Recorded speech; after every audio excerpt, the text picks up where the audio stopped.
Hello, Kingdom people. This is about how did Jesus train. They used to always have this slogan, what would Jesus do? And I preached a sermon, and that's the wrong question.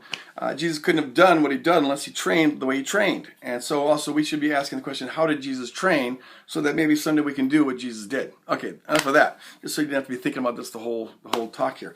Hey, I want to apologize for not being as present on the Renew blog as I had planned on being and as I will be in the future.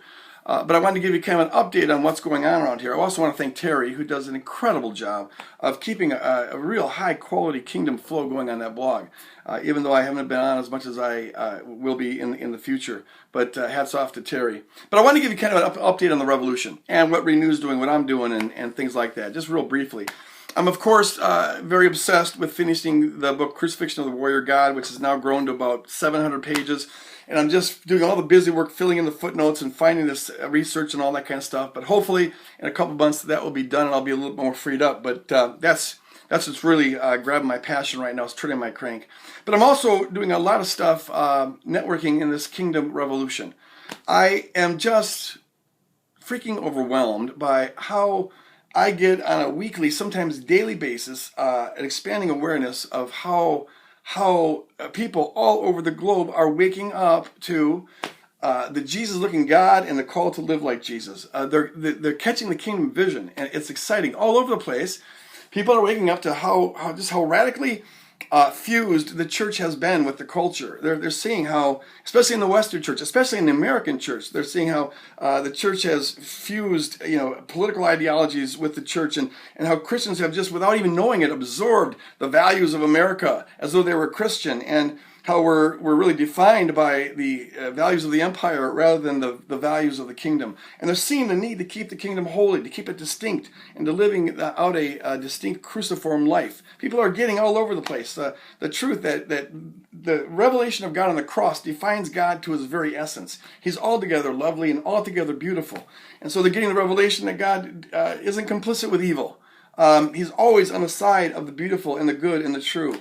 And they're getting the call, the truth of the kingdom, that it's not just about what we believe, it's about how we live, and that we're called to live out a cruciform life and to humbly serve others the way Jesus did, to humbly put on display the character of Abba Father. Hey, folks, it's an exciting time. I feel we're at the cusp, and I'm not alone. All over the place, people are saying this. There's something that's going to pop here. Something is getting ready to happen. We're at the cusp of something absolutely huge. There's a revolution that is rising up. Non-violent revolution, mind you, because whenever I say revolution, people sometimes think, what do you mean? A fight's going to break out? Well, it's a fight, but it's a fight of love against all the powers of violence and darkness and evil and all. But yeah, it's happening. So I, for the last year, really felt led just to start, not without knowing what else to do, start some informal relationships with people, mainly younger folks who I see have potential to be leaders in this rising revolution. And just sort of by Skype and other means, having some conversations. Nick Cunningham and Jonathan Martin and Ryan Meeks and Kurt Wilhelms and Jessica Kelly, who, by the way, is writing a really awesome little book on seeing the character of God in the midst of tragedy. Folks like this, and Paulette and I are on a monthly basis meeting with 10 to 20 young folks to just provide a little mentoring on some of this kingdom stuff. And it's just a way of starting to try to forge a network. And then on top of that, I'm in conversations regularly with other leaders in the church, asking the question, how do we form this rising revolution into an identifiable movement? Not a new denomination, no one's interested in doing that, but across denominations to create a sense of tribe among the people who get this vision of what the kingdom is all about and who the God of the kingdom is. How do we create a sense of usness with this? So I'm in dialogue with Mark Moore, a good friend of mine, and we've been talking about this on a regular basis for the last 8 months.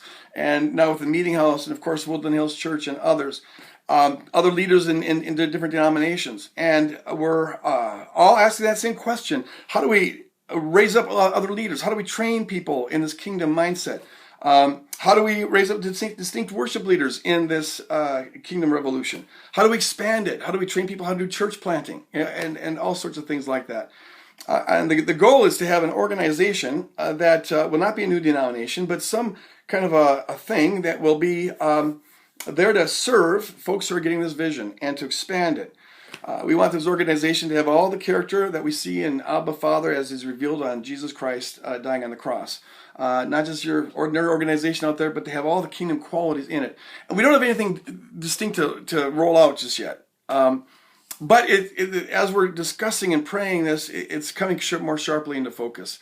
And all I can say is 2014, I think, is going to be one very interesting year. I think, it's going to be an interesting year. Hey, so listen, just keep Renew in prayer. This whole thing, keep it in prayer, that we'll be hearing God right, and it will be, seeing the doors we're supposed to go through and the ones that we're not supposed to go through. That this can be all it's supposed to be. It's an exciting time. And I want to close by saying thank you to all the folks who have been supporting Renew. We couldn't be doing this without you. Really appreciate your faithfulness. And if you believe in this vision that we're articulating and this ministry impacts you and you're not yet a supporter, could I just ask you to pray about that? To do what we're looking at doing in 2014, we're going to need more support. And as always, we for folks who commit to $25 a month or more, we send you a free copy of our Renew Manifesto poster, which is an awesome poster. So just pray about that, okay? It's about all of us stepping up and doing our part to see this thing come into being. It's going to be an incredible year, 2014. So keep living in love, staying in love, as Christ loved you and gave his life for you. Viva la Revolution! God bless you guys.